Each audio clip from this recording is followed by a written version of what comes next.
franchises here, bud. All right, happy summer, gang. We're recording this on the 4th of July, Independence Day. All right, we're not covering Independence Day. We did that already. We're covering another great series of summer classics. I will be your host for this beautiful barbecue, and my name is Daniel Arenberg. And over there is Logan Adair, my co-host. How's it going, Logan? It's going pretty well. We're not talking about Independence Day, but we are going to talk about a few cast members of Independence Day, right? That's right. Vivica A. Fox and Judd Hirsch. Was that on purpose? I have no idea. I think it was, because they make Judd Hirsch just ride around in the taxi the whole movie. Yeah, but that's because he was in the sitcom Taxi in the 70s. Oh, that's not an Independence Day reference? How he's No. riding around in the van? No, he played a taxi driver for 5 years of his life. All right, anyway, we're talking about Sharknado, guys, and I'm very excited. I've only seen the first one, never saw the second one, and not to spoil too much, but I was upset when I learned it's the same director the whole time. Yeah. Why does that upset you? Because the first one is pretty horribly directed, and so when I looked up the second one and it said the same director, I was like, oh no. And I spoiled myself. I looked up all of them to see if it was him, and it is. You can't just have them start looking better, though. Part of the look. Charm, it's not the look exactly. That's what I'm talking about. But the whole charm of the Sharknado franchise is how incompetent they are. Like, they get worse as they start becoming more self-aware. So keeping Anthony C. Ferrante in there, it makes it so it can never be too self-aware because he's not capable of making good movies. Okay, I like that. Like how you don't like how they get self-aware about the 50 Shades movies in the second one. Like, they get a new director, right? They get that Foley guy. James Foley. And he might have been too good. Like, maybe keep that other guy and it would have been the same tone that you would have liked. Absolutely. James Foley is too talented for those movies. I understand what you're saying, but there were so many choices in the first one where it was like, I'll bring up one example. There's a part at the end where she's throwing the bombs out of the plane. Spoiler alert for Sharknado. And she reaches back for the third bomb, and she moves her leg out to like reach back, and the camera like follows her leg for no reason. Like, and it's just for the kid, because the camera guy's a creep. Like, there's no direction involved at all in this movie. They're just like shooting what they want to shoot, and that was an instance where the camera guy just shot what he wanted to shoot. Like, there was no direction at all involved in this movie, I don't think. Of course there was, Logan. Okay. It's an incredibly put together film.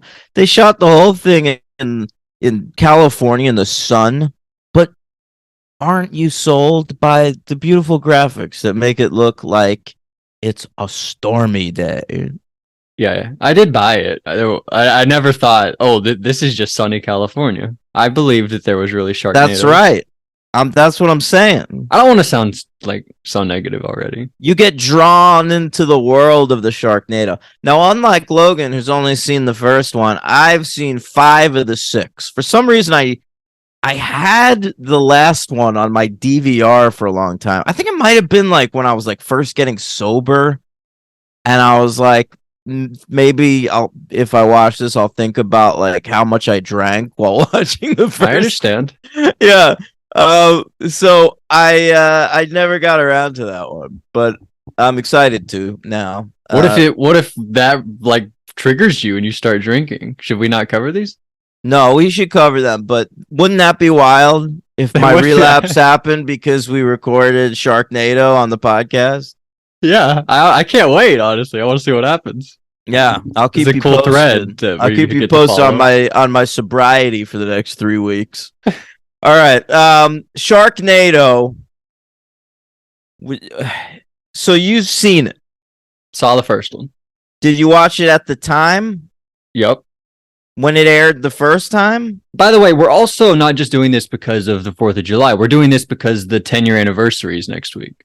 That's right. That's another reason. Yeah, I saw this at the time on the Sci-Fi Channel, 100%. Okay. As did I, Logan. I didn't watch it as it was airing. I DVR'd it and Me I too, watched probably. it the next day. We might have saw it at the Um, same time, honestly. That sounds very similar to what I did. maybe. And I was excited about it though, like before it was a thing. Like I remember seeing ads for it. It's Sharknado. That's tornado plus shark, Logan. And that sold me. Okay. Mhm. Because at the time I didn't watch a lot of Sci Fi Channel original movies, but I would watch them when they involved sharks. Right. You love sharks. As I do I, love, if you guys don't know that. yeah, we both love sharks on this show. And so We're both around, born during Shark Week, right? Late July, early August. That's Shark Week. We were both it's born true. that time. Shark Week always happened during my birthday. Yeah, same. So yeah, I watched some at around that time. Mega Shark versus Giant Octopus. That was one I was into. Yeah. And then I watched Spring Break Shark Attack. That one was sexy, Logan. Mm. They were sharks, but also sexy ladies. And so they announced Sharknado. I'm in. I didn't know anything about it except the title. But then this was during the height of Twitter, right? I think And now is the height of Twitter. What are you talking about? fuck off. You don't even know what's going on now, though. Everybody It's even should crazier. get off Twitter. It is a fucking machine They designed. all are. You to don't even elect know Nazis. what's going on. Elon made it where you can only read like 600 tweets a day unless you pay for his services. Yeah, I know. And all that is a way to stop liberal demonstrators from using Twitter. It's like now Twitter is just a tool to elect Nazis, and you're all just still on it. Yeah, I really haven't checked it that much though since the whole thing has been enacted. I go on and I post my little movies that I've been watching. That's what I use Twitter for these days, and to promote the franchise. I was listen. Stop promoting the franchise. It doesn't work anyway. I really could just stop. Yeah, just bail. Yeah. All right. All right. Anyway, um, so but Twitter was fun at one point in time, like probably 10 years ago. I was like recently, I think I got on Twitter in like 2011 or something, and at the urging of an ex girlfriend, she like forced me to. First thing I did, tweet at Russell Hantz. What Then did you he say? blocked me. I don't remember. It was like because he was one of the first people I followed because I was really obsessed with Survivor at the time. Mine too. And Mine was like all Survivor people. I think yeah, Tyson might have been my first follow, or Stephen Fishbach possibly. I literally think my first follow was either Jeff Probst or Boston Rob. Mm-hmm. Yeah.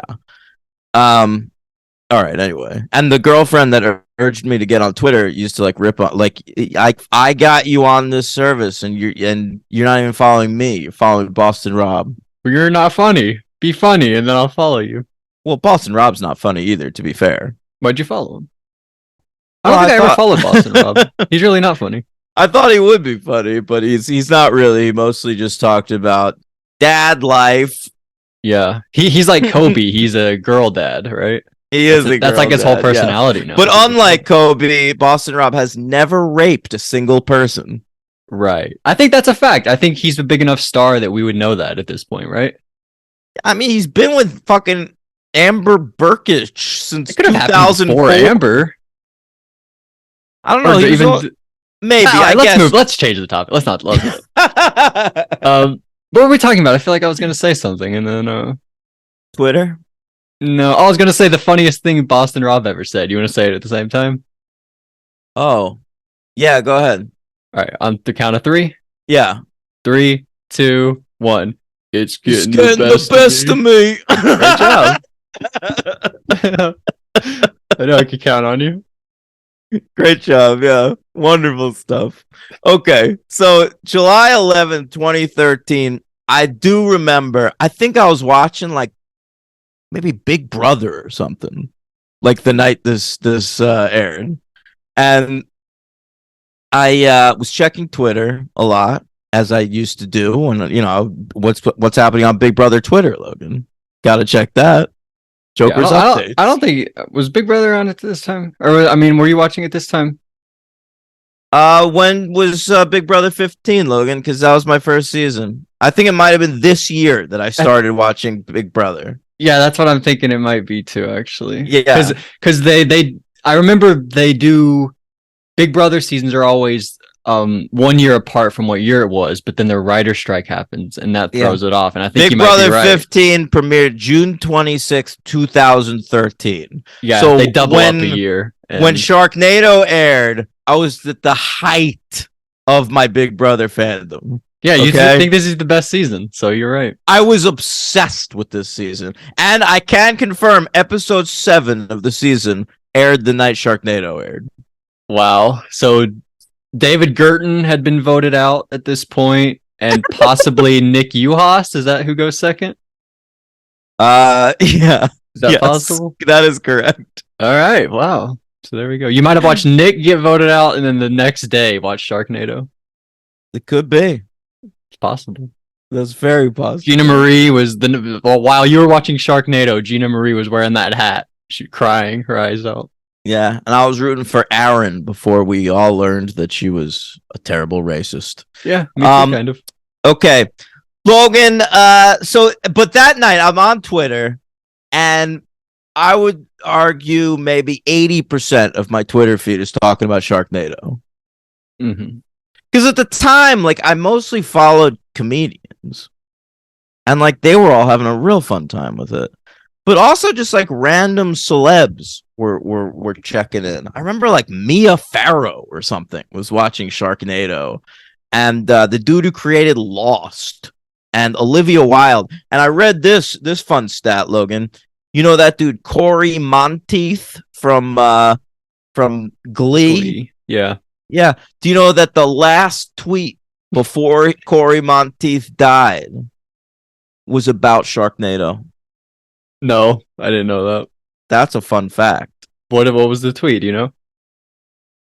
Probably like, boy, Sharknado's really good on all these drugs. All right. Yeah. All right. So the night Sharknado aired, it got 1.37 million viewers, which is actually pretty low for a sci-fi original movie. They usually get closer to 1.5 mil, 1.6, something like that. And we were all DVRing it though. They didn't know. No, but then here's what happened. It captured the zeitgeist. So they aired it again a week later, July 18th, and it got a higher rating, 1.89 million. Then they aired it again the next week, Logan, July 27th. Now it got 2.1 million. It's like Scream. It kept growing and growing and growing. Is that what happened to Scream? Right? Isn't that what happened to Scream? People were like, "Oh, we gotta check out Scream," and it stuck around, right? Yeah, all right. I'm pretty sure.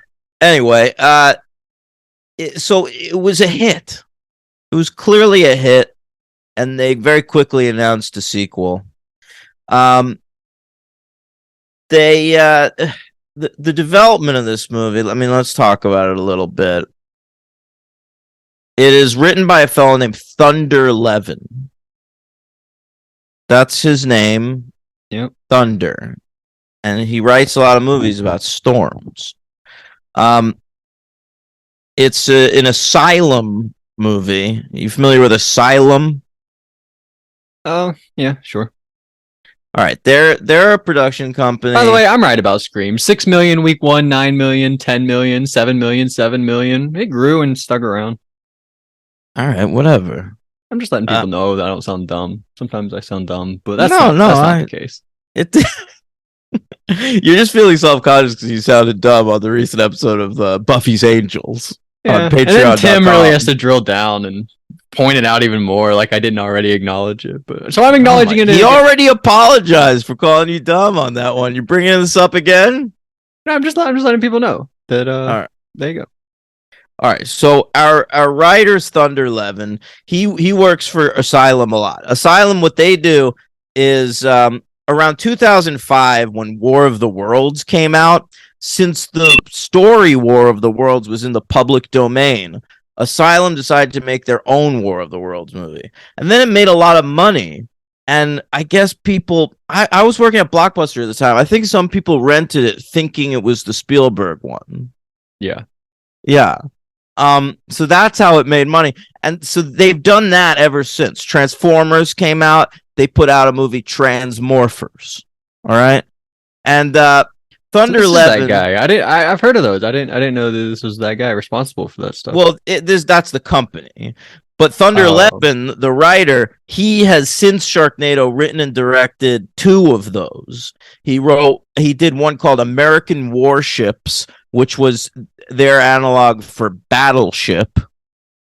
Yeah, they're really jumping on the back of that. They want to ride the success of Battleship. Sometimes they're wrong. They have to make these things in advance so they come out around the same time. Yeah, so true. Sometimes they're wrong about what's going to be a hit. He also did one called Geodisaster, which is, of course, Geostorm.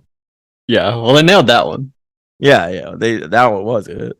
And our director here, Anthony C. Ferrante, he got his start as a journalist. He was the editor-in-chief of Cinescape magazine, which was like a film nerd magazine that I read regularly as a kid. That's very cool. Yeah. How about that? They had a whole section on sequels. I think that's why I was into it, because I'm the host of the franchise. Right. Every month they'd had like a 3 or 4 page section, like a franchise update. Yeah, it was a fucking franchise update. Wow, look at he was Anthony C. Ferrante started that. Yeah, he was doing franchise update way before I was, man. He was on the ground floor of that. So they start making the movie. They offered the lead role to Steve Guttenberg, and he turns it down. They get Ian Ziering, right? Mm-hmm. They offer the role of the April to Terry Hatcher, Rebecca Romaine, and Tiffany Thiessen. They all turn it down.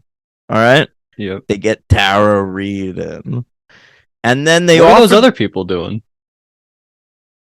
I'm wishing they were in Sharknado. I'll tell you that. 100%. Yeah. I mean, Terry Hatcher was still probably doing Desperate Housewives at the time, so she's got better shit to do. But the other 2, what are they doing? Getting Sharknado. What are you doing? Yeah. It's an embarrassing title. Like, if you tell people as like an actor that like cares about the craft that you're in Sharknado. Like, I read that Ian Ziering didn't even want to do it, and his wife forced him because she was pregnant, and they were like, "We need the money." Yeah, sometimes you do that as an actor. You got to get paid. Yeah. Tiffany Amber Thiessen, don't you have to make money? Yeah, I know. What is she doing? Like, what has Tiffany Thiessen done in the last 15 years? I couldn't tell you a thing. I don't know. Did she guest star on that Saved by the Bell woke version? I have no idea. I don't know. Oh, hey, she was on White Collar. Oh, so she was a regular in a TV show at the time. I won't give her too much shit. Okay, I'm sorry. Yeah. Also, she was in 7 episodes of that Saved by the Bell. Okay, that's a lot. All right, so, and they offered the role of Nova to Lindsay Lohan, who turned it down, and they ended up getting this unknown. What's her name? No clue. I didn't look her up because I didn't want to know if she'd come back ever. Oh, well. I haven't looked any. I won't tell you. It's like Buffy. I don't want to know who's any actors. Yeah, that's Cassandra Serbo. This is the actress who plays Nova. She was on the ABC Family show Make It or Break It, which was about gymnasts. All right. Yeah. And I saw her on an episode of 911 Lone Star One slogan, and I was like, holy shit, that's Nova. Yeah. You knew her by name? I knew the character by name, not the actress. You knew Nova, though. You remember Nova? Oh, absolutely. That's crazy. Nova's the second best Sharknado character. But, see, I thought they were doing, like, like a Planet of the Apes. I think this franchise rips off, or this movie specifically rips off a lot of different movie franchises, kind of. And I thought that was like I a like Planet to of the Apes I like to reference. call them homages. Okay, well, I like that. I like Yeah. that. Did you like the Die Hard one, kind of? What was that? I think it's sort of like a Die Hard thing. He calls her, and she's like, "Whoa, you're using your last name again. You're like Gennaro, sort of like in Die Hard." He realizes Oh, she's using. I don't think that was a Die Hard reference. I think that's Okay, just a cliche. okay. I thought it was a Die Hard thing. It might have been. Okay, Who keep going. knows? Anyway, all right. So this movie comes out, does well. By the way, you haven't brought up another movie these guys have made together What? with Ian Ziering as the star and with the story credit called Zombie Tidal Wave. Really? I gotta check that 2019. out. This whole team, writer, director, Ian Ziering. 2019. So they were still working together right before the pandemic. Yeah, his wife making him do this movie was like the best thing that ever happened to him. He loves these guys. Zombie Tidal Wave. Here it is. It's got a gotta check it out. 2.2 average on Maybe we'll cover it on the IMDb. Patreon. Zombie Tidal Wave. I'd be okay with that. Yeah. All right. Logan. Yes. This was nominated for one People's Choice Award. Do you want to hear about that? Yeah. The people make the choice. It's up to the people to choose as they see fit.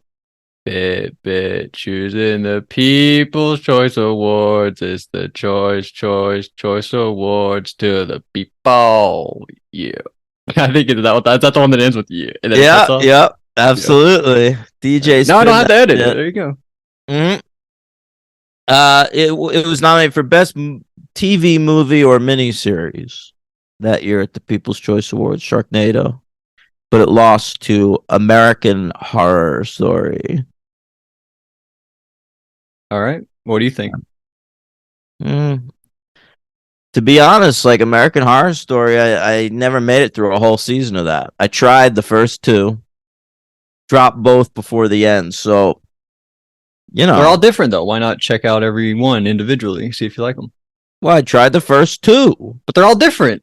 So you just try 3, see if you like 3, and Why? if you don't like it. They were over 2. I wasn't giving another one a shot. All right. I'm sorry. Which one's Asylum? Did you watch that one? Yeah, that's the second one. Okay. And people say that's the best one. All right.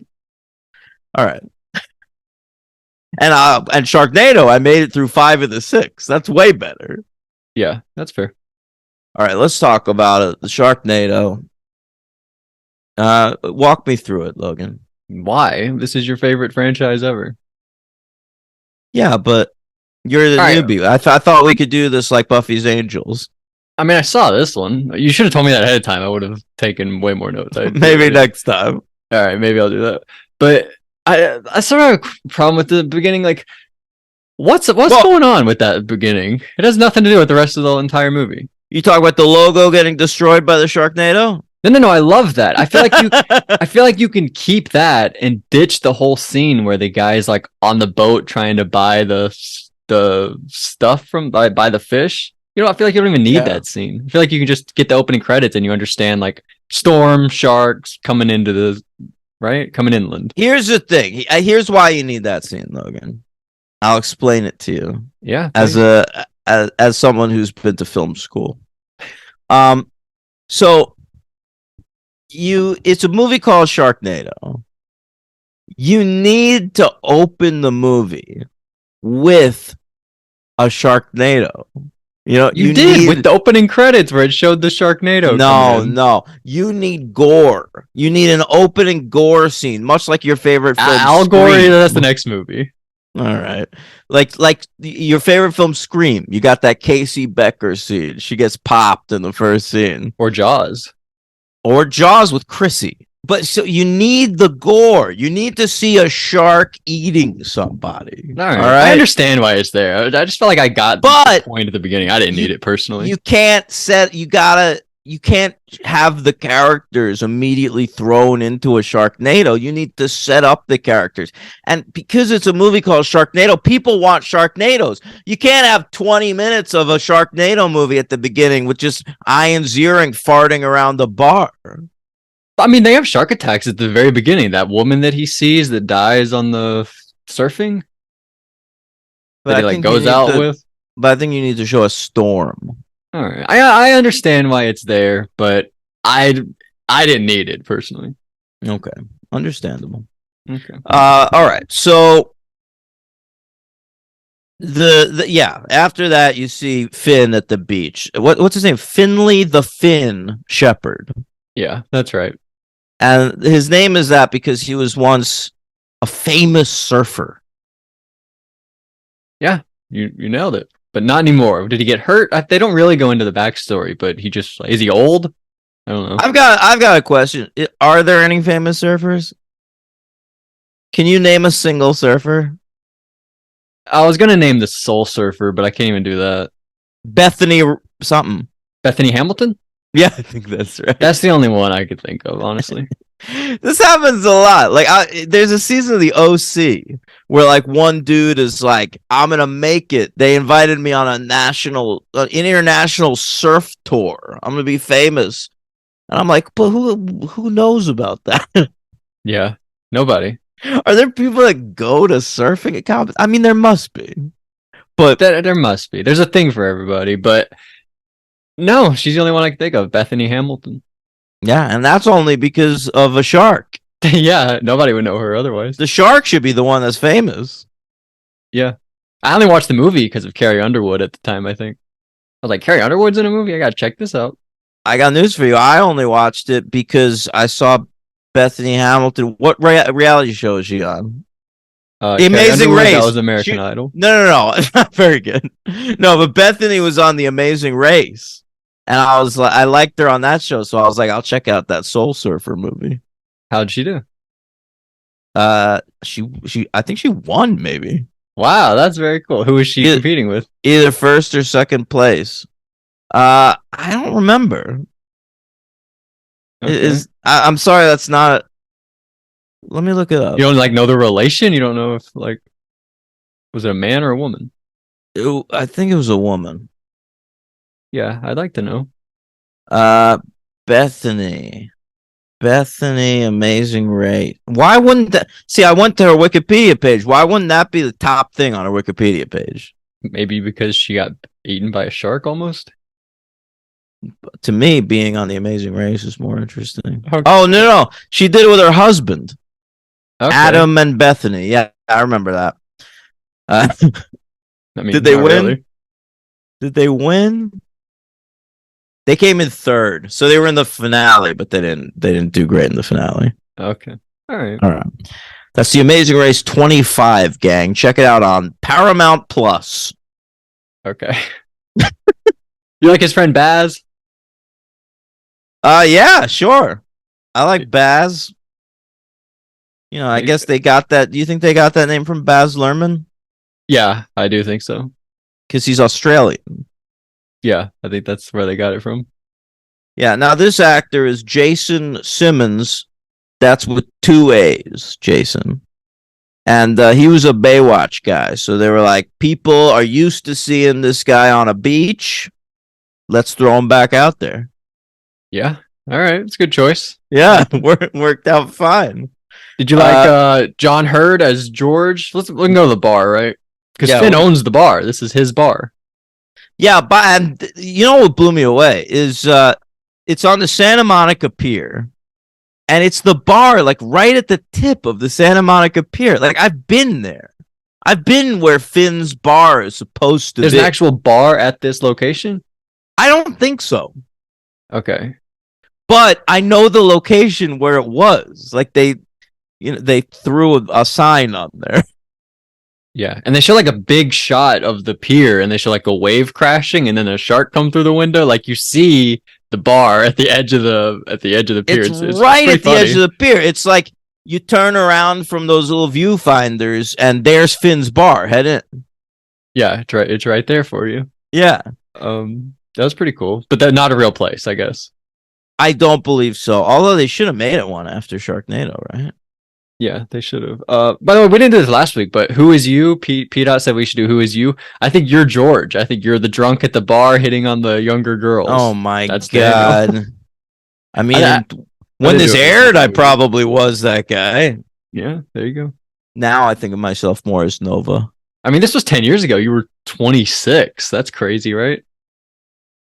Yeah, You're only a few years older than me. I hate thinking about it. I was cool. Yeah. That 2013 was probably the coolest I ever was, Logan. I'm not cool, so I might have been cool at one point. All right. And then I started doing this podcast. Hey. Which is true, kind of. uh, Anyway, so I like George. I thought the George was fun. I liked his bar stool that he used a few times before he died. I thought that was fun. I like John Hurt a lot. He's obviously the best actor that's in this movie. Mm-hmm. But I didn't like the way he hit on Nova all the time. No, He was like very oppressive about it. Like he wouldn't stop. He wouldn't cool off for a second. Like every other line was him hitting on Nova. It was like Michelangelo in those Michael Bay Teenage Mutant Ninja Turtles. How every line was about how horny he was for April. yeah. At least he wasn't horny for April here. That would have been terrible. Ian Ziering would have had a real problem with that, probably. Good point. But I agree. But I think they sort of tried to make it like sweet toward the end when he's like, I live far away, but I come here because it's the girl that I like. She's all, and they try to make it seem like he just like has a crush on her, and it's sort of sweet. But I don't know, it didn't work for me. It's not sweet. I feel like that's what they were going for, though. You didn't think that later on, like right before he died, they have a moment where I don't know. I felt like that's what they were. That's what they were going for, and he's clearly a heroic character. I mean, he dies like saving a dog. That's how you know someone's a hero. But he's like a blackout drunk. Like he's passing out during the Sharknado. That you're drinking too much if that's going on, and I just it's not. It's more lascivious than anything else to me to have a blackout drunk old guy hitting on this beautiful young lady. Yeah, I agree. They kill him early enough on where you get it over with. But I was even upset about that because then you'd lose John Hurt. Yeah, I thought he was so funny early. I agreed, and then I didn't remember that. I didn't remember him dying so early. Yeah. I thought he died at the bus scene. Oh, right. You thought he made it to the rappelling. Yes, I thought that's where he died. Yeah. I love that scene. Really? I mean, we'll get to it in a minute. Oh, I think the worst part for me. You're out of your mind. So they drive out to go see Tara Reid, because the Sharknado's happening. Sharks are flying around everywhere. The streets are flooded. Sharks are swimming in LA. And they got to go to Tara Reid because his daughter's there. Claudia. He doesn't really give a shit about Tara Reid much.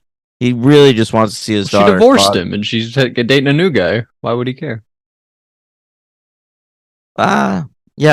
All I'm saying, he shouldn't care. But by the next movie, they're back together. So I wonder if they ever talk about that in their relationship. Like, you didn't even give a shit about me during the Sharknado. She didn't care about him either. I know. He showed up and she almost didn't even let him in the house at first. Yeah, that's right. So if she brings it up to him, he can just say, yeah, but what about you? That's got to lead to fights in that relationship is what I'm saying. I feel like they both were equally as bad, kind of. They got over it. Yeah. They have more bigger problems, like Sharknado 2. The second one. Yeah. So they find Tara Reid in the Hollywood Hills, and she's got the boyfriend. The boyfriend immediately gets killed. He has like 3 lines where he's like, "Who the fuck are you, Ziering?" And then he gets killed. He's really bad, I thought. Yeah, I thought so too. He came out of the room, and I thought he was the daughter's boyfriend at first. Like, he looked really young for Tara Reid. He looked 15 years younger than Tara Reid. Yeah, but he definitely looked older, like significantly older than the daughter. It's just because Tara Reid's looking so busted at this point. I thought it was like The Purge, how in The Purge, like there's like a schoolgirl daughter who has like an older boyfriend, right? I thought it was like that kind of situation. Do you remember that at all? No, and then he tries to kill Ethan Hawke. He's like, "It's the Purge. I'm going to kill you because you don't approve of me." You don't remember that? No. Listeners know what I'm talking about. Yeah. Hey, Henry knows.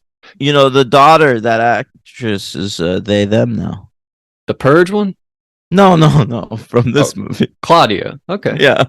All right. Non-binary gang. So when you refer to that actress, Logan, make sure you're they-in.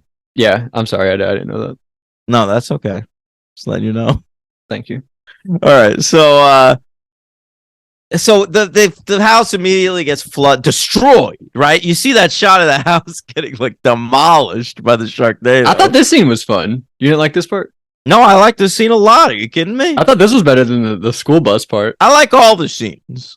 Okay, this was really funny though. You're talking about how they eat the boyfriend, and then like some shots the water is completely red, and then some shots it's completely blue. I thought that was really funny. Like there's no continuity with the blood in the water at all. In Yeah, this scene. it's completely red at first, like right when he dies, but then they sort of forget about it. No. Then Right like away. it'll cut back and it's like red again. It's really funny. Well, this All right. scene's really great, I think. And there's another part where they use a bookshelf to sort of fend off the shark, and there's like the shot where when it's on where it's like looking at the shark, the bookshelf is pretty long, separating them and the shark, and then it'll look at them and the shark is like right on them, like really close, like the bookshelf's not even there. This scene's amazing. This is the reason to watch this movie, I think. I mean, if you haven't seen Sharknado by now. Yeah, and this is before the even Sharknadoes, I guess. There are better parts, but I thought this was great, this part.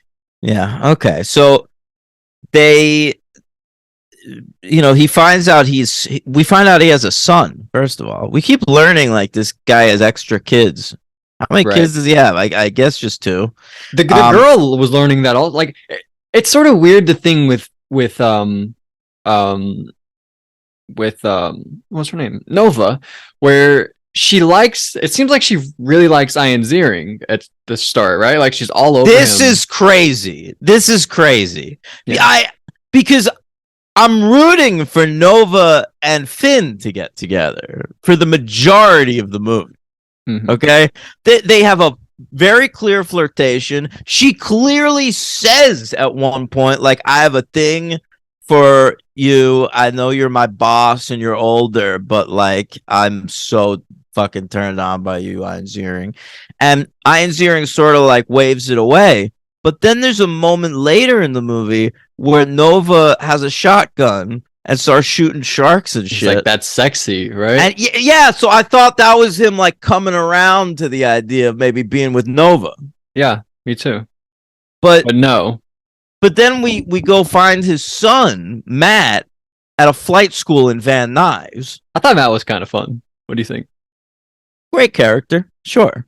Yeah, he comes up with a whole plan at the end. He's pretty brave, and I thought the actor wasn't terrible. But he's so into Nova, like right away, hitting on Nova. And to me, I felt like Nova didn't want anything to do with him. Yeah. It didn't seem like they had chemistry. She'd rather jump out of a helicopter than be with him. But then, like, the last shot of the movie almost is them, like, and Ian Ziering has his arm around Tara Reid, and fucking Nova's got her head on the son's shoulder. Yeah, Nova and Matt are together at the end of this movie, and yeah, you're right. And I didn't understand any of that. Like, I felt the same thing.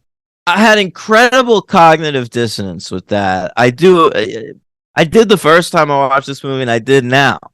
Because, like, I remembered that feeling from the first time, so I was rewatching it yesterday, and she, like, Ian Ziering, like, waves away her advances early on, and I was like, oh, shit, he wasn't into her. But then the sexy thing happens.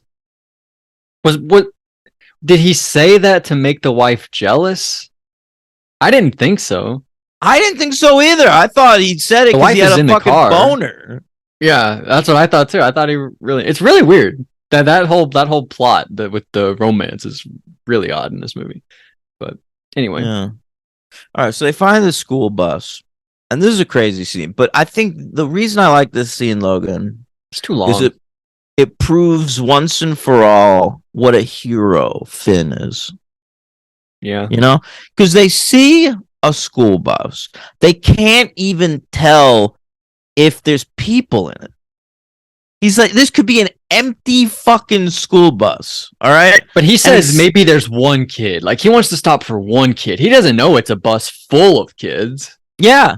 He doesn't know there's a single kid on there. Right. He says, like, What if there's one? That's why he's stopping. But he saves a bunch of kids. He is a hero. I agree with you. He literally, it's during a fucking Sharknado. And he says, I'm going to get up to the bridge and rappel down.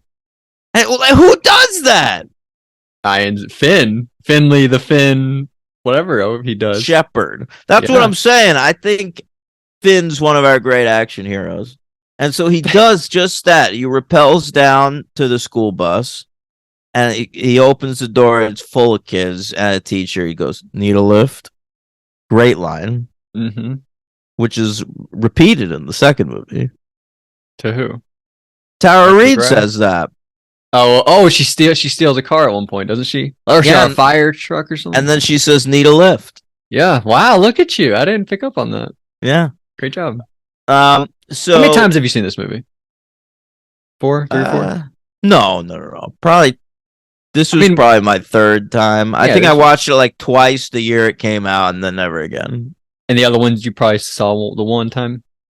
Yeah, definitely. Okay. All right. I just thought that it was way too long, this part. Like, you know that the teacher's gonna die, and I thought it dragged on too long. Yeah, but I mean, it's fun seeing the kids climb up there, and also I like how when the kids are rappelling up, they show like wide shots of it, and it's clearly adults, like adult stunt people just pretending to be kids. They look like they're fucking like 3 feet taller than the actual kids. It's hilarious. I love that shit, and I like that the teacher's Robbie Wrist. You know this guy? No. All right. I've got 3 fun facts about Robbie Wrist for you. Okay. Can you spell his last name for me? Rist. Okay. All right. Fun fact number 1. As a child actor, they brought him on the final season of Brady Bunch to try and boost the viewership. His character's name was Cousin Oliver. They were like, all our kids are getting older. We need a cute kid out there on the Brady Bunch. Didn't work out, but he was that kid. That's cool. All right. Fun fact number 2. He's in a band with the director of Sharknado, Anthony C. Ferrante. No. And they wrote the song that plays during the closing credits of this movie and then again during the opening credits of the next movie. Wow. That is a great fact. I was hoping you'd tell me who wrote that song, and I had no idea that it was these. I mean, I'm sure it was more than these 2 guys. What did they do? What are their roles in the band exactly? I believe that the director is guitarist and lead singer. I don't know what Robbie Wrist does. And I only think that about the director because you remember in the second movie, there's a guy like busking on the subway with an acoustic guitar. Vaguely. That's the director. That's the director. Yeah. Wow, I got to go back and check that out. That's pretty cool. All right. And fun fact number 3 about Robbie. Are these in any order? I saved this one for last because I think it's going to really blow you away. The second one was pretty good. I don't know. Yeah. You ready for this one? Yeah. He played Michelangelo in the first 3 Teenage Mutant Ninja Turtles movies. What? That's incredible. I know. Wow. So what's this? Robbie Wrist. Robbie Wrist. What a career. Is that a stage name or a real name? I think that's his name. That's incredible. So yeah, I think you put him in the right order. That's really cool. Yeah. Well, mind-blowing stuff. All right. So he gets to come up and he survives. He makes it all the way up the rappel. But then the Hollywood sign comes loose and he gets My mom said Hollywood would kill me. Yeah, that's right. Because he says, I moved here to become an actor. Could you believe it? You know, if you think about his voice, he really does sound like Michelangelo. All right. I get your voice sounding like it, but now you're just doing a Michelangelo impression. No, I'm doing him in this movie. All right. Okay. All right. One other part from this scene, you know what I'm going to bring up? Tell me. I wrote, Finn vertical limits a shark. Vertical limits? What does that mean? at the start of the movie Vertical Limit, there is is it Robin and like his sister and their dad are climbing a mountain. Spoilers for Vertical Limit. Wait, Robin, are you naming characters from Robin? Vertical Limit? Who's Robin from the Batman? Chris O'Donnell. Okay. I think it's him and his sister and his dad are like rock climbing, and they get into some trouble where they're falling, and the dad's like, cut me loose, and Chris O'Donnell has to cut the rope under him and cut his dad and kill his dad so that the weight isn't so much, so that him and his sister can get to safety. That movie's good. Yeah, it is good. And Finn does that. He cuts the rope and cuts a shark off. And so I wrote Finn vertical limits a shark. I thought you'd understand that, but no. He slices it right in half, man. It's pretty cool. It is cool. I mean, Finn is awesome. Yeah, he's cool. I really think like Mount Rushmore of action heroes should be like John McClane, Rambo, Dominic Toretto. Dominic Toretto and Finn. Not Ethan Hunt, maybe. Nah. Yeah, I realized in the second movie, he's just like worse Vin Diesel kind of, because Vin Diesel has the thing where, or Dominic Toretto, I mean, Dominic Toretto has the thing where Brian O'Connor dates his sister, just like Mark McGrath dates his sister in the next movie, but Dominic Toretto is completely cool with it. Unlike Finn, who completely throws his friendship out the window. But Dominic Toretto knows by the time Brian O'Connor's dating his sister that Brian O'Connor has a fucking heart of gold. All right. Ian Ziering is saying like when I was best friends, but they were scamming on ladies all the time together. All right. He's like, I knew that kind of guy was with my sister. Exactly. I understand it. If I could be best friends with a guy who's kind of shitty to women, and if he started dating my sister, well, I wouldn't care if it was my sister. But I mean, but you know, in a normal family, like I can see being upset by that. Yeah. I don't know, but it made me think like this is the same thing as Dom Toretto, but Dom Toretto is cool with it, so I like Dom more. But if you want to feel bad, I guess you can feel bad. Fine. Anyway, we get that one weird scene where they're in a liquor store, and that guy's talking about the government. See, you say, "Who is you?" I think I'm that guy. You're the conspiracy theorist guy? Yes. Really? Yeah. That's what I would be saying. If a Sharknado happened, I'd be like, this is the government. I mean, listen, did you hear me earlier? I said fucking the new Twitter limitations are trying to keep liberals from demonstrating. But that's probably kind of true. I know. It is true. But it's also, I don't know if his main priority is just to make money or not. I feel like you'd make more money from like letting people see like the advertisements on Twitter all day that you're. He's not trying to make money. It's a conservative attack. Yeah. I mean, you might have said it as a joke, but you're probably kind of right. No, I didn't say it as a joke. I said it really, but that's just the kind of thing I think about all the time.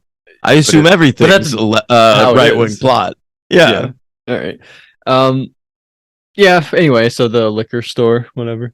Yeah, and then we get to the flight school with the son, and I mean, can I say something about the flight school? Please, I would love it. He has like 3 friends. I think at least 2 of his friends should have been black. There are no black people in this movie. Like, just put some black people at the flight academy. If they're not gonna have them as like real characters, like make some of these people black or something. It's really weird. I didn't even think about that. But the second one's very diverse. Oh yeah, you've got Shark Tank's own Damon, whatever his name is. Damon John. Yeah, he's in it, so that's good. But I thought that in this movie, I was like, they're like in California, aren't there like black, Latino, like bunch of races in California? What's going on? No. Gingers, Ian Ziering, his family. Yeah, it's a really good point, Logan. Thanks. I love this take. Thanks. So can we talk about Nova's family? Yes, because this is my favorite part of any of the movies in this franchise. Nova has the teeth scars on her leg. All right, it's like shark teeth. You're like, what happened to her? And she keeps like I don't think you're wondering. I think we know immediately what happened to her. Well, she got bitten by a shark, but she keeps obliquely referencing like I hate sharks, and you're like the way she's saying it, it's like there's something deeper. Like she didn't just get. It's not like a Bethany Hamilton situation. Like something. What happened with a shark? Like it felt to me like she got like raped by a shark in college. Or Yeah, something. a little bit. It feels like that. Yeah. Yeah, but that's not the case. She tells a story about when she was a kid, and it's basically the exact story fucking Quint tells. Oh, it's the same thing, like word for word sometimes. Yeah, it's from Jaws. She's like 6 went into the water and only 1 baby made it out. The sharks took the rest. It's like literally the quote from Jaws. Yeah, yeah. But I just love to think about that. And the story is hilarious because she says she got through the whole night with like her whole family getting eaten by sharks, and like she survived with no shark bite. And then she says like a helicopter shows up from the Coast Guard, and they're like pulling her out of the water, and a shark jumps up and bites her, just like gets a little piece of her right before she goes. That little 6-year-old like jumps out at the very end, and it's very funny the way that they describe the whole thing. It's amazing. And also she doesn't even bite it. It's just a little scar. It looks like the teeth scraped her leg. It's really weird. Makes no sense the way they describe the story. Was it a helicopter that came and got her? Sure. In that story? I thought it was, but then later on when she gets into the helicopter with the son, she specifically says, "This is my first time ever in a helicopter." Oh, maybe it was a boat then. I don't remember if it was a fuck up or not. Maybe not. Maybe they just said Coast Guard. Maybe I don't know. If they said Coast Guard, maybe we would have thought boat. I don't know. It might have been a boat. All right. I hope it was a boat. I trust this franchise to. Yeah, I'm sure they got it right. Yeah, yeah. So she gets knocked out of the helicopter, swallowed by a shark. I didn't remember if she jumped or what happened exactly. I don't really remember, but she gets swallowed by a flying shark, and another Jaws. We're gonna need a bigger chopper. She said. Yeah, she sure does. And Finn on the ground, he's had issues with his daughter the whole movie, and she doesn't believe that he cares for her. Okay, and I said she because I'm talking about the character, not the actress. Right. And so he saves her at one point, like she's gonna get smashed by a shark falling from the sky, and he jumps up and saves her by going into the shark. He gets swallowed by the shark. Then he, of course, this is the iconic moment of Sharknado that blew everybody away. He cuts his way through the inside of the shark with a chainsaw, comes out of the shark, which is crazy. But What's then, crazy about that?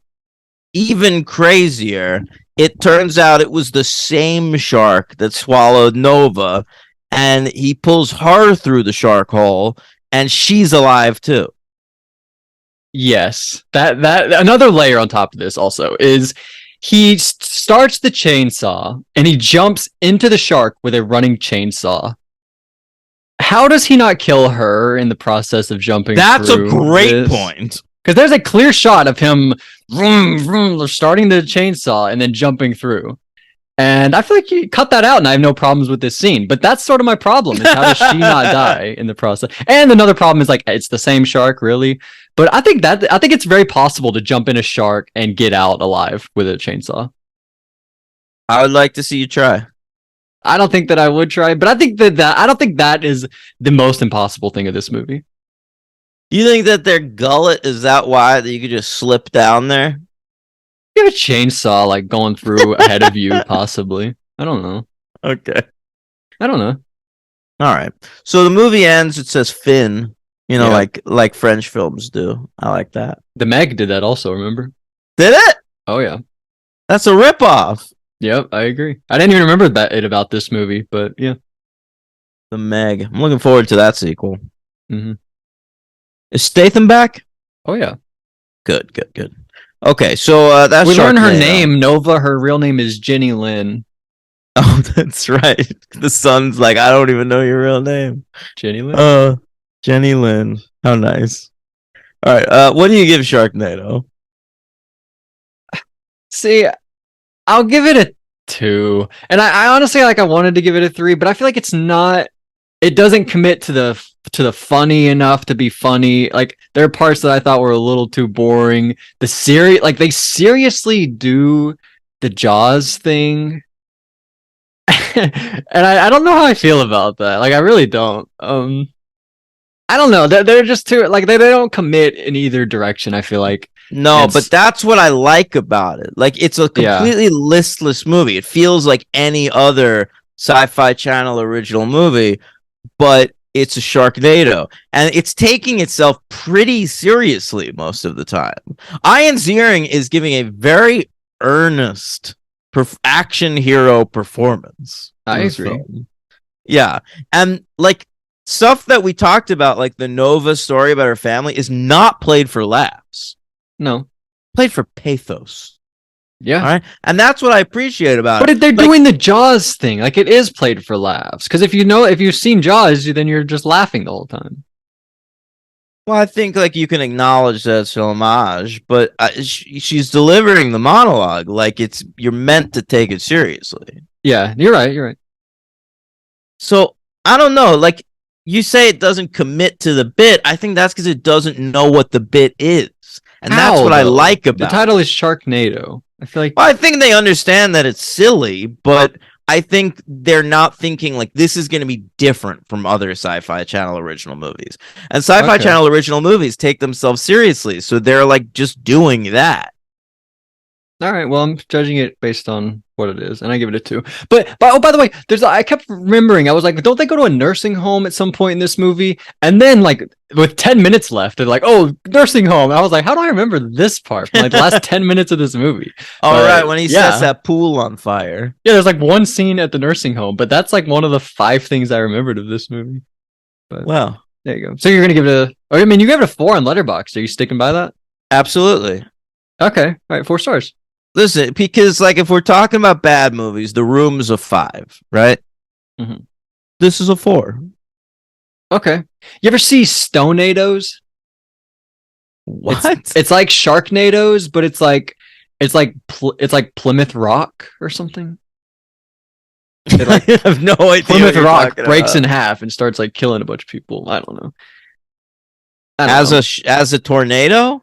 It's like in Boston. It's like a movie. Stoneados. Look it up. Check it Oh, out. but it's like modern. It's like the old Plymouth Rock, but in modern Boston. Yeah, I think so. Yeah. All I never right. saw it, but yeah. Anyway, so my MVP, I'm gonna go Ian Ziering, but I think you can also go Nova. I think those are really the only 2 Yeah, contenders. But agreed.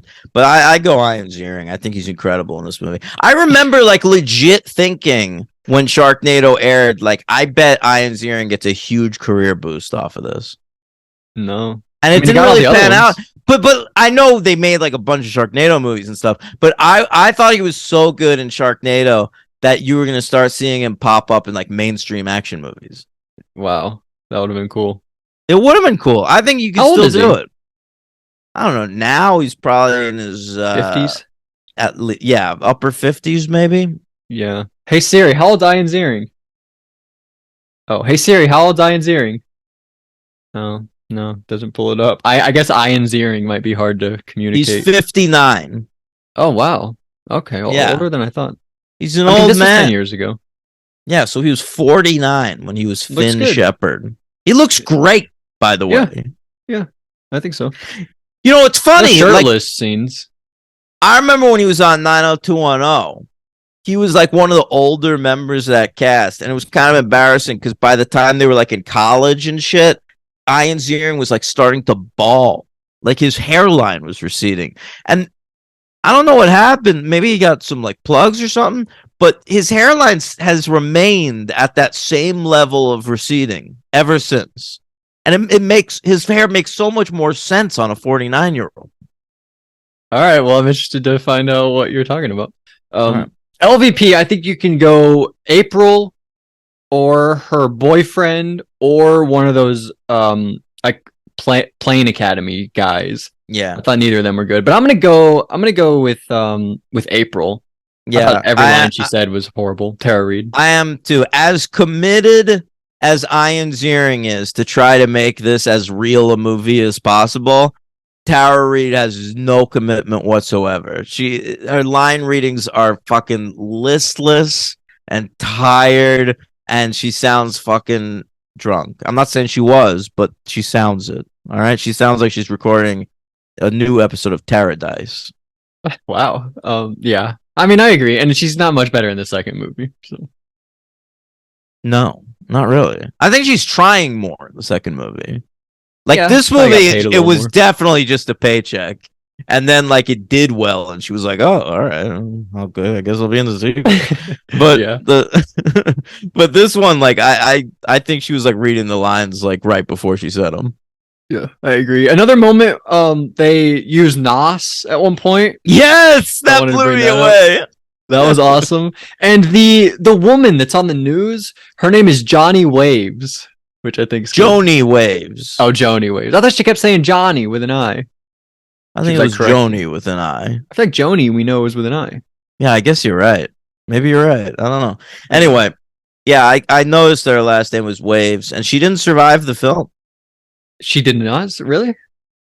Yeah, she gets like they're watching the news at the nursing home that you're so into, and she's like on the news report, and you see a shark fly into her, and Oh, the screen no. blacks out, and they're like, "Oh my god, Joni Waves is dead." Oh, I didn't know that.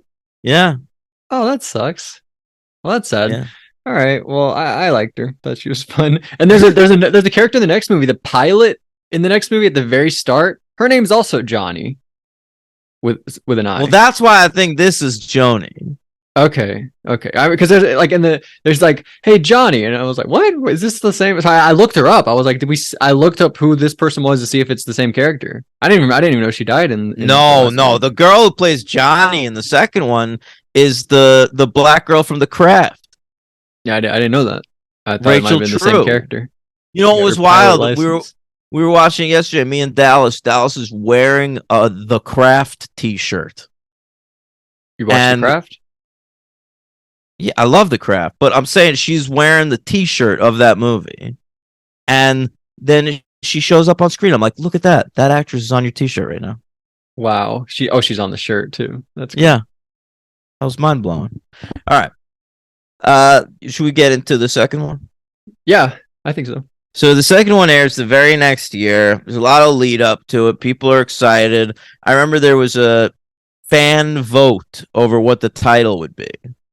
This isn't the last fan vote we're gonna have. I won't spoil it. Oh yeah, the Tara Reid one. I do remember that.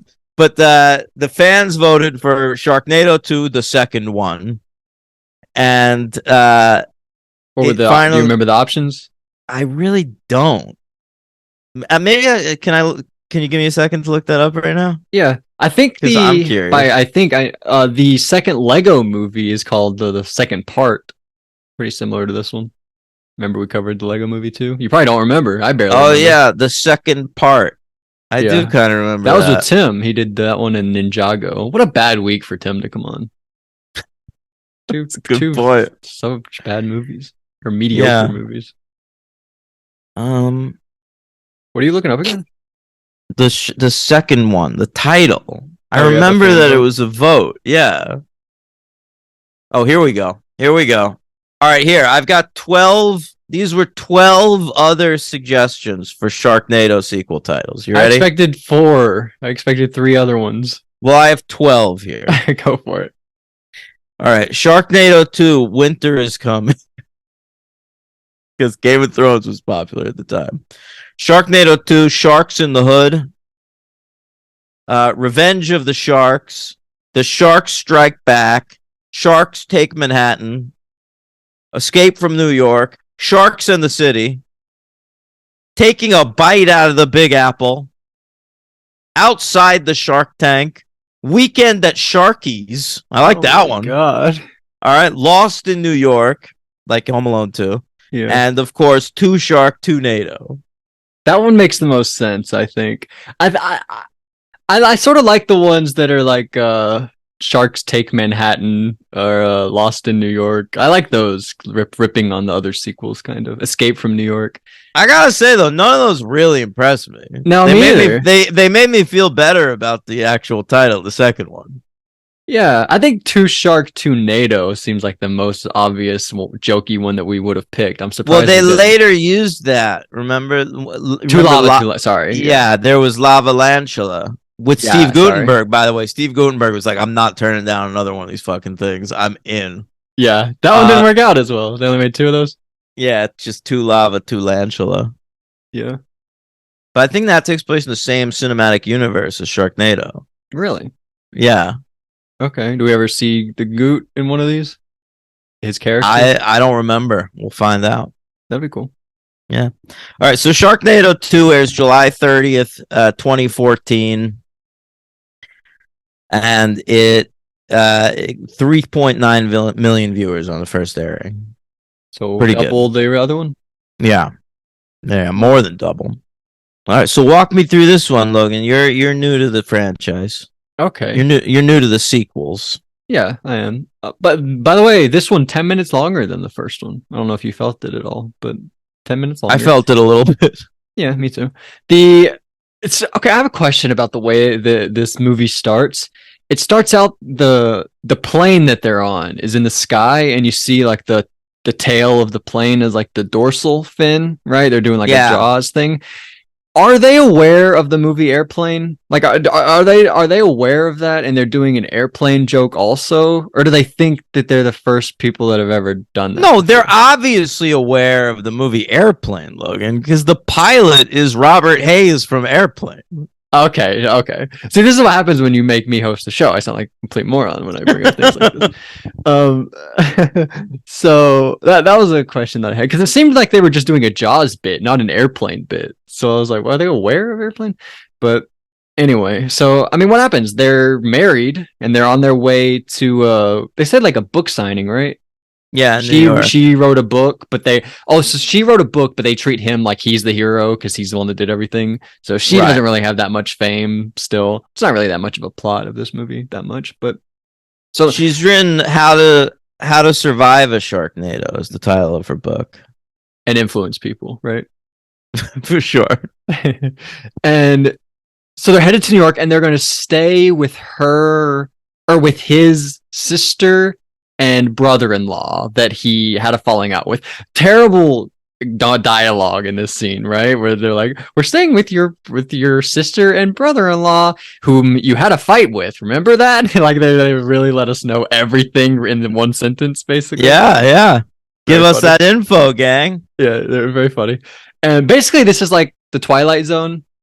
This part, yes, exactly. It's supposed to be the Twilight Zone episode with William Shatner where he sees a gremlin on the wing of the plane. I thought that was John Lithgow. John Lithgow, yeah. Yeah, well, that episode was remade for the Twilight Zone movie with John Lithgow. Okay, that's cool. Yeah, both good. Great episode of the Twilight Zone, and so it's Finn, he starts seeing sharks outside the window and freaking out, and people are getting mad at him. A couple things about this scene. The first shot we see aboard the airplane is of a nice, cold Coors Light getting poured, baby. And if you paid attention, Logan, there is Coors Light all the fuck over this movie. Yeah, I feel like I know what you're talking about. Yeah. How about the stewardess? I'm gonna see. You know what's fun with you is I recognized her. Okay. I'm curious how many of the I knew everybody you recognize. Everybody? I feel like I got them all. You didn't fucking know Robert Hayes from Airplane. All right, we're already 5 minutes in. I already didn't know one. Fair enough. I got her, Osborne, little Osborne. Yeah, Kelly Osborne. She's the stewardess on the plane, and she gets killed. And also, I forgot that this is the scene where Tara Reid loses her hand. Yeah, they do like the grindhouse thing with her hand in this one. Yeah, yeah, I guess so. It is like Grindhouse, Planet Terror. And Finn, what a hero, ends up landing the plane because both of the pilots get killed by sharks. Yeah, it's awesome. I mean, it looks like shit, but it's awesome. It doesn't look like shit. It looks great. All right. The actual landing of the plane, I think, looks all right. Okay. All right. Anyway, so we cut to Times Square, New York City. They shot on location, Logan. Yeah, go ahead. Say what you want The to say. whole fucking movie is shot on location in New York. All right. They go to Ellis Island, Times Square, all these different areas of New York. And this is Sharknado 2, the second one, a sci-fi channel original movie that cost $2 million to make. And yet Scream 6, where the whole fucking hook of the movie was that now it takes place in New York, they didn't shoot a single goddamn frame of that movie in New York. Yeah.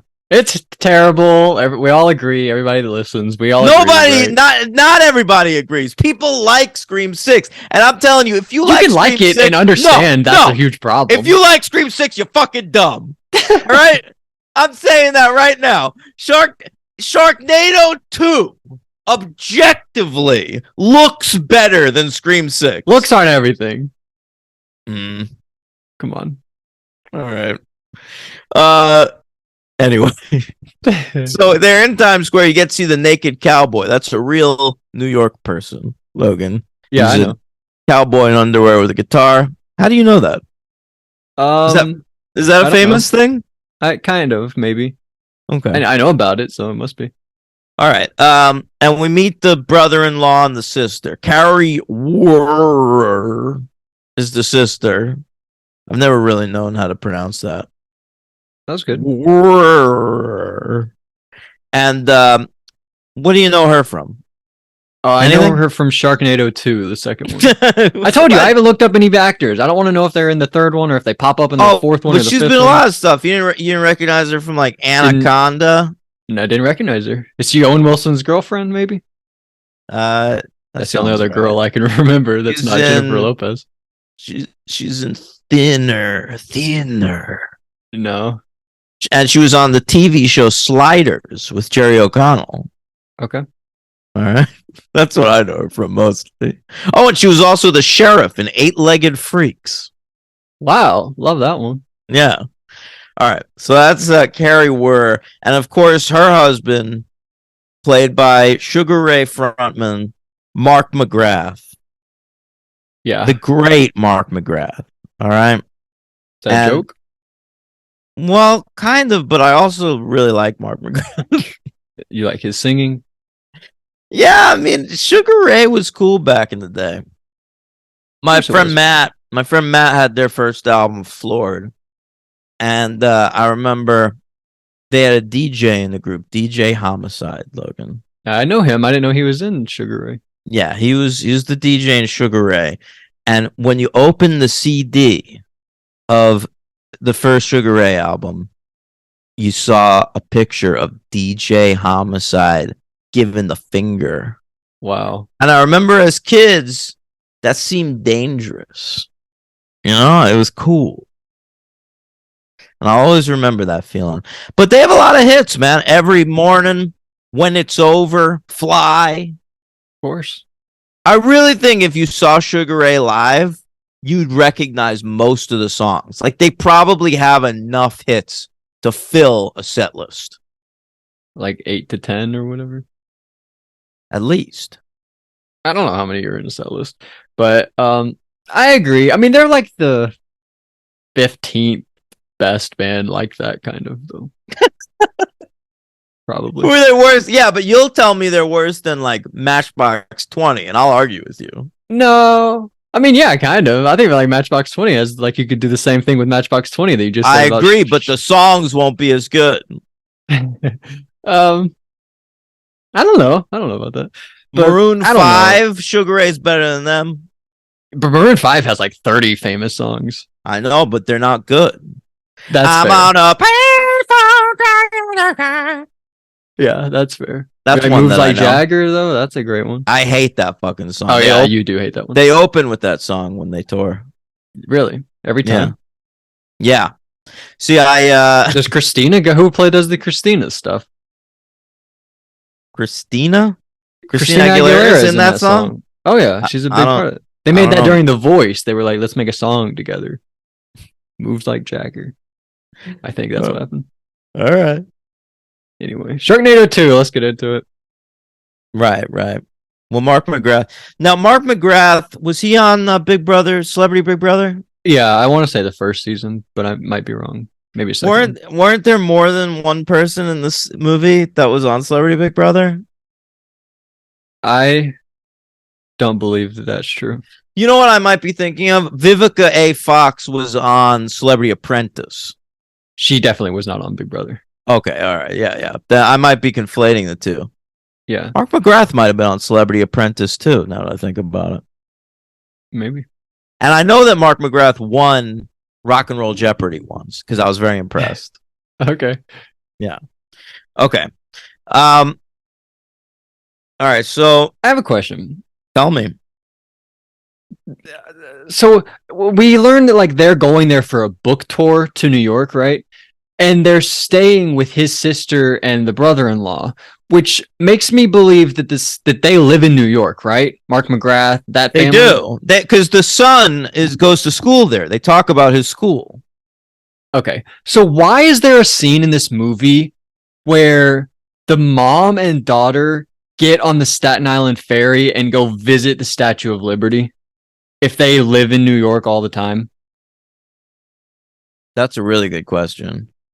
Yeah. Yeah, it would movie? make sense if like if Tara Reid was with them or maybe Claudia. But no, they are just going on the Statue They of Liberty hang out with her themselves. friends there. It makes no sense. Like I guess it's just to put those famous landmarks in the movie, but it was really clunky and like they you could feel them sweating to get that in the movie. Yeah.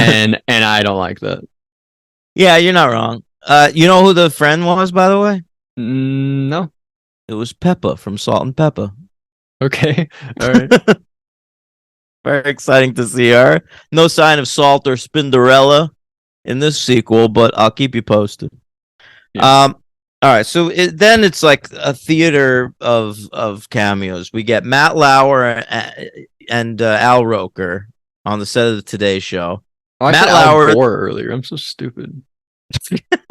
Earlier you brought up Gore, and I didn't know what you meant when you said that. Jesus Christ! I'm gonna have to edit that out. Nope. Matt Lauer, the first of two celebrities that are not in our lives anymore. Yeah. Which one? Who was worse? You think? Gotta be the other one. The other one. The other one's so much worse. I mean, like Matt Lauer was a creep. He had a button in his office that locked doors so that he could fucking molest women, and that's pretty bad.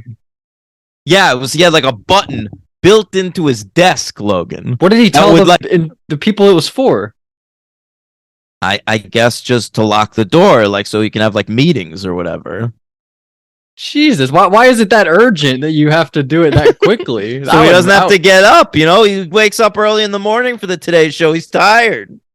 That's crazy. Wow. I know. That's the craziest. That's like supervillain stuff. I know. He has to have done way worse than just that, probably. That is like Mr. Burns level. Yeah, I feel like the people need to research this guy a little more. I think we've done the research and we've decided never to allow him anywhere again. All right, maybe he should be in jail though, is what I'm saying. Like they need to go back into this case. Yeah, fair enough. All right. We get Andy Dick as a cop. Yeah, he was fun. Always great. He's a little bit canceled, but he kind of gets away with it because he's such a creep, like always. And then you get Kelly Ripa and Michael Strahan, and they both get to kill sharks later in the movie. You ever have a weird part with Kelly Ripa in this movie? Yeah.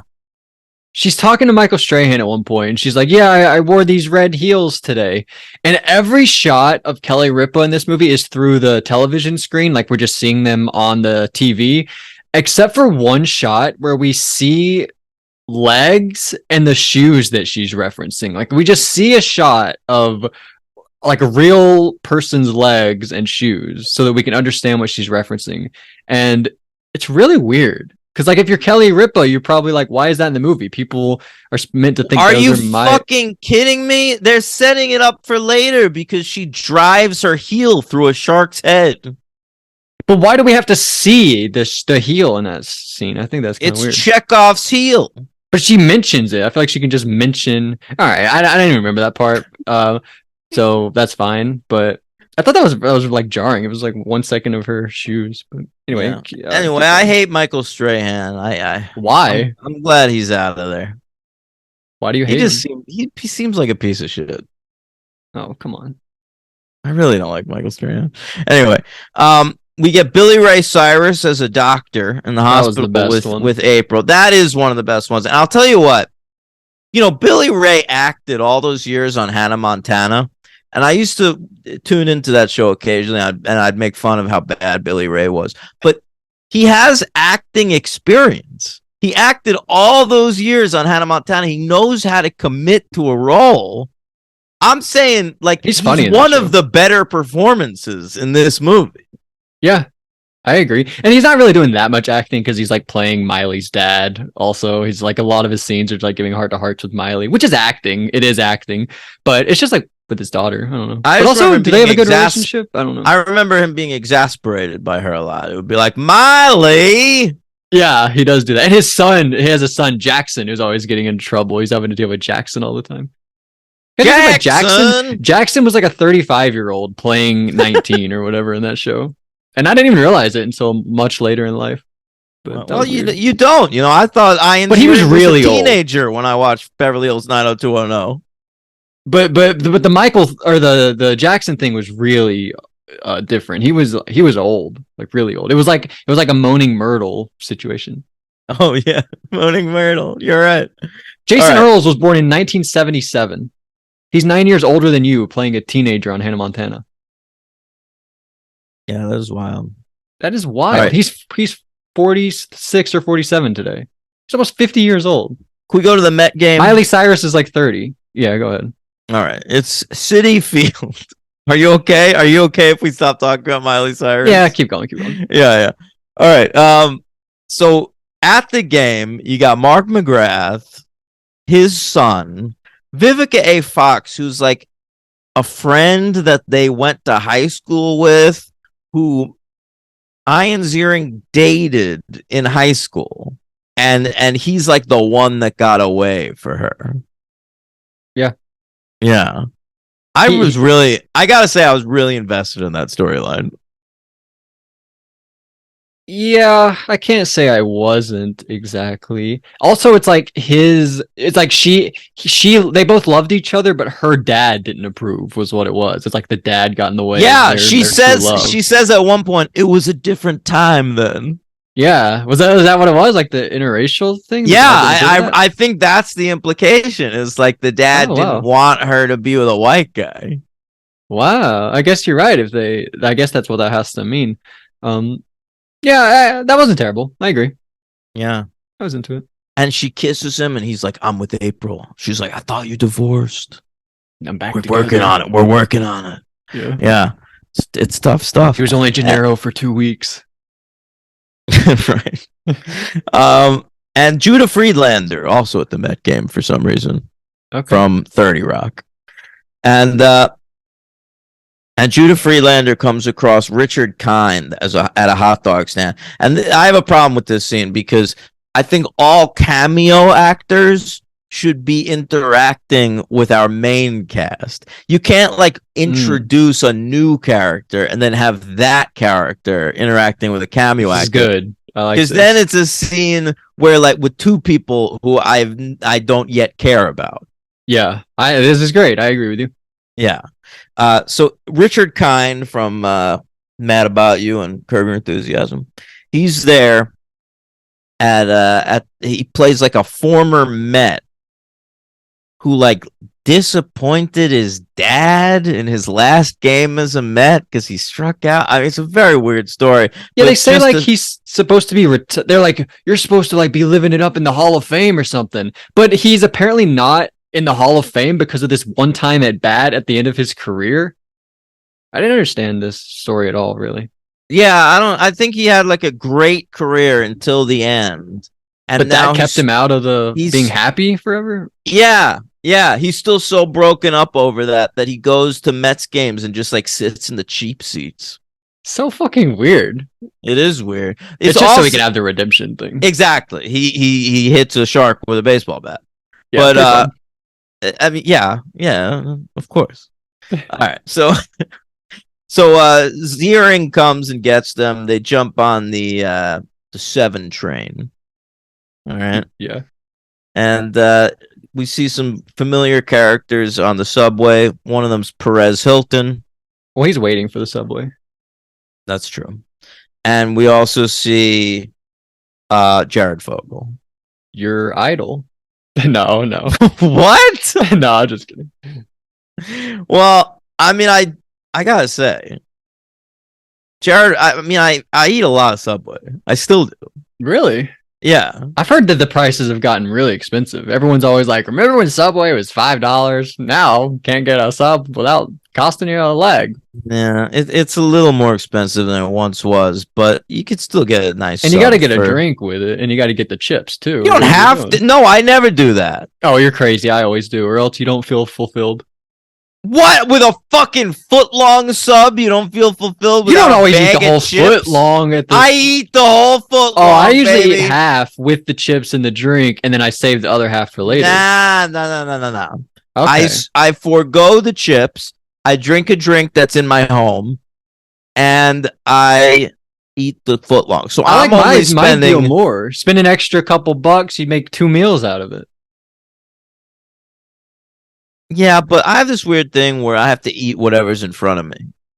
All right, I know people like that. I'm not able to put aside a second half of a Subway sandwich. Okay, that's fine. All right, even if I'd like to. Like I'll open a bag of chips. I'll be like, I'm gonna have a few chips. And then Nope. it's done, Logan. It's Yeah. fucking donezo. Yeah, that's been a problem I've had too. Yeah. So Jared Fogle, he implores you to eat fresh, and I'm like, you don't have to tell me twice. Yeah. I eat fresh all the You time. follow all of his advice. I looked it up. He got busted like a year after this movie. Really? It was that quickly. 2015 was when it happened. Yeah. Oh my god. Yeah. What was it? Child porn? Oh, a bunch of it. Yeah. Yeah. And he would Yeah.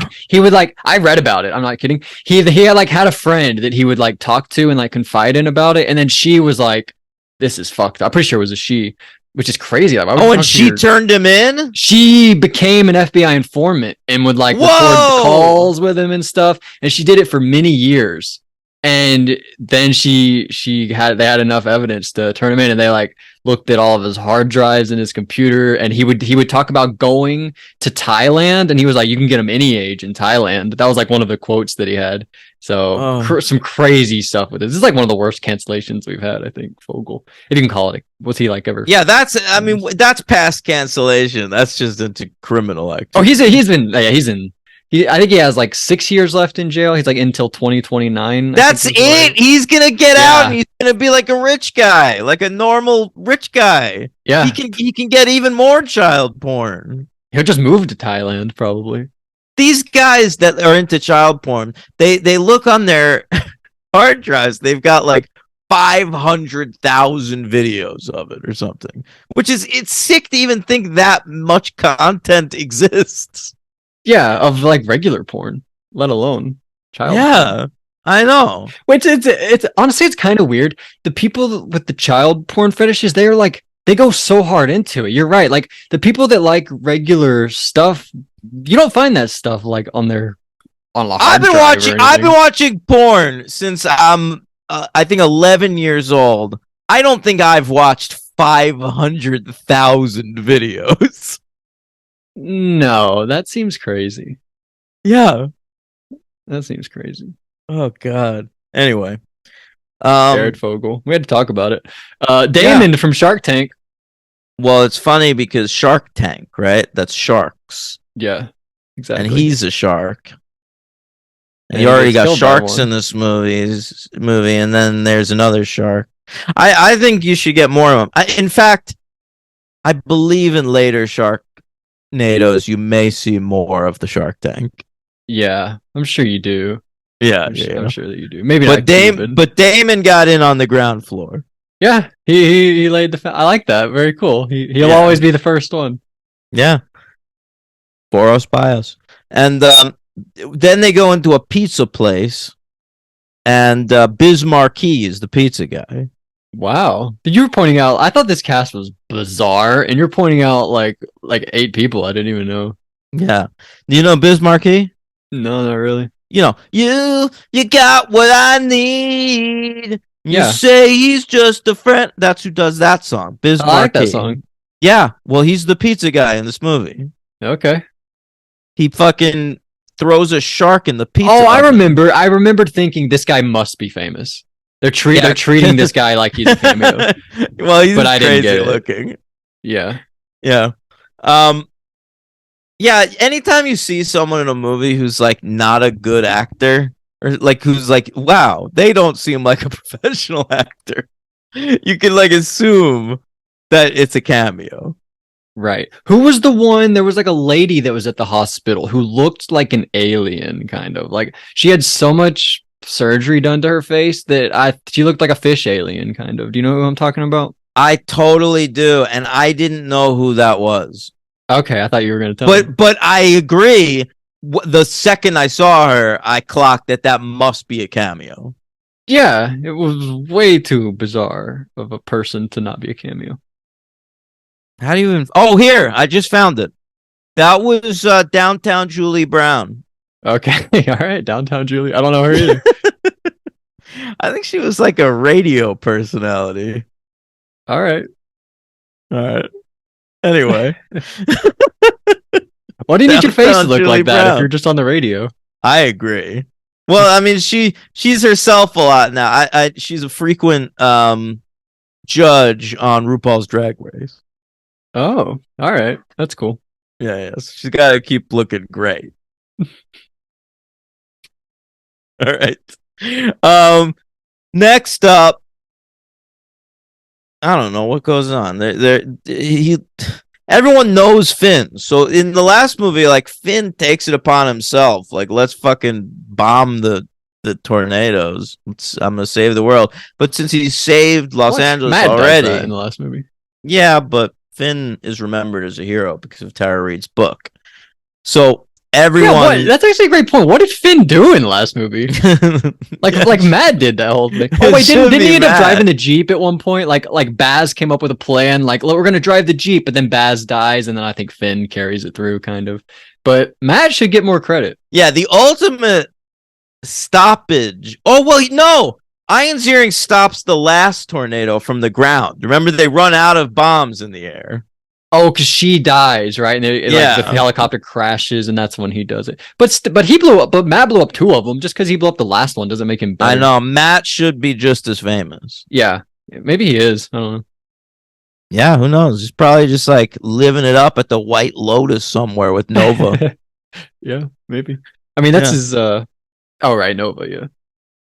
But so everybody knows Finn in this movie. He's famous. So anytime he like meets an authority figure from New York, they immediately are like, "Well, it's up to you, Finn. All right. Like we have no plan here. Our plan is to Well, he rely did it on before. you." I think it would be up to him. Yeah. So we meet the mayor, Robert Klein, and he's like, "You're it, Finn." And then we meet the captain of the fire department, played by Kurt Angle, Awesome. and that's my favorite cameo. In the I think entire he's movie. actually genuinely good.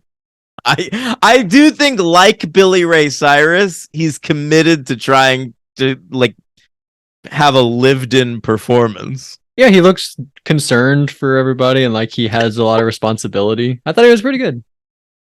I know. I love Kurt Angle, man. Sure. Probably going through a divorce around this time, still able to commit because Jeff Jarrett stole his wife, as we all know. And I don't know what happens next. They go up into They go that to a hotel. hotel. Yeah. Yeah.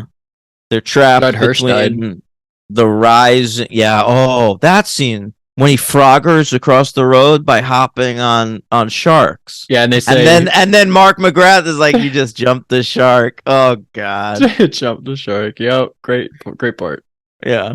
They're in the stairwell and like the sharks are rising from the Oh, this bottom, was but then hilarious. there's fire sharks coming from the top. And they're between the sharks. They got to escape. They got to Between get an two axe. sharks. That Yeah. great show. And I like that he and Mark McGrath use an old bar technique to get the The bait fire and axe. switch, they The say. bait and switch, yeah. He goes, remember all those bar fights we used to get into? And I'm like, I want to know more about that. Yeah, I like when they're just like, remember the great friendship we had? I like those lines of dialogue in this movie. Yeah. It reminded me of it legitimately reminded me of Brian and Roman in Too Fast, Too Furious. Yeah, that's a great call. Yeah. Yeah, it's the same thing. It was like they were childhood friends, and it's like, remember back then? Yeah, we kicking around the dirt. There's lines about that. Too Fast, Too Furious. Yeah. So Tara Reid, she replaces her hand with a buzzsaw. Yeah. And that's real good. Can we talk about the proposal? Yeah, of course. All right. So Finn finds an arm, severed arm, in a shark. All right, and it's holding a gun, and he uses it to shoot sharks. And then once like the Sharknado dies down, he pulls a wedding ring off the severed arm and uses it to re-propose to Tara Reid. Logan, is the implication that is Tara Reid's severed arm from the shark that bit her? Yes, it has to be. It had the gun and the ring and everything. And there's a part early on where she's like, I looked at the shark and the shark looked familiar. And that doesn't make any sense because if I really don't understand that line she says. Like the shark had like a scar and it looked like a shark that I had seen. It looked like it was out for revenge or something. And well, I thought it might just be a Jaws the Revenge reference. But so she saw that shark before, and this is her second encounter when she got her hand bitten off, and then this at the end is the third encounter with the shark. I guess so. I think that's what we're meant to believe. Which, yeah, I mean, you're right. This is the same shark. Is it definitely like because yeah, I thought it was just a random severed arm. But then there's a moment when he pulls the ring off where he's like, well, you're not going to need that anymore, but you do need this. And he gets down on one knee and proposes. I think when he says you're not going to need that anymore, he's talking to Tara Reid about her arm. Because she now has a buzzsaw. Yeah, I think you're right. I don't know why we're so confused. I think that's what they're going for. It's just such a wild plot. It is wild. It's really hard. Like, I don't... my brain has trouble believing that's what they're going for. That's what they're going for. But I think that's what they are doing. Because in the scene on the plane, she has the gun and she's shooting, and then the shark bites her hand. Oh, and in this you're one, he totally gets the right. Gun. Yeah. The air marshal throws her a gun. Yeah, you're right. So I think that it has to be. Yeah, but it is beyond crazy. Like even for these movies, like they've already jumped the shark movie too. It's not a joke. Yeah, no, it's crazy, but they, which is weird. I don't know why I had to propose again because they were already married again, right? Well, it's like let's renew our vows now that we're back together officially.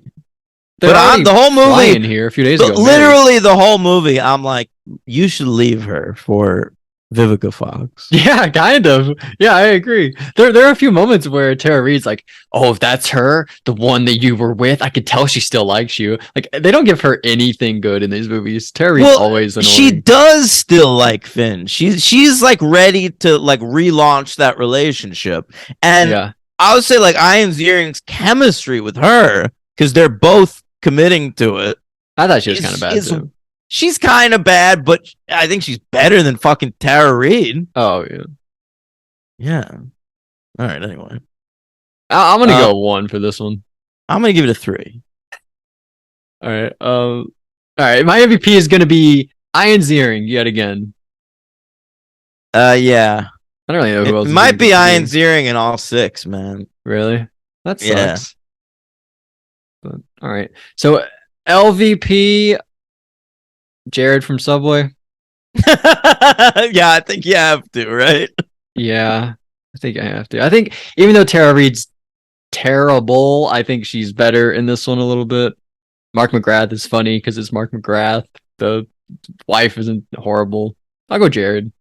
Yeah. I mean, hard not to go Jared after what we know about Jared. It's hard not to. Yeah. There you go. All right. So that's Sharknado 2. Who is you? Yeah. You're Jared from. No, I'm just kidding. I didn't do it for this movie.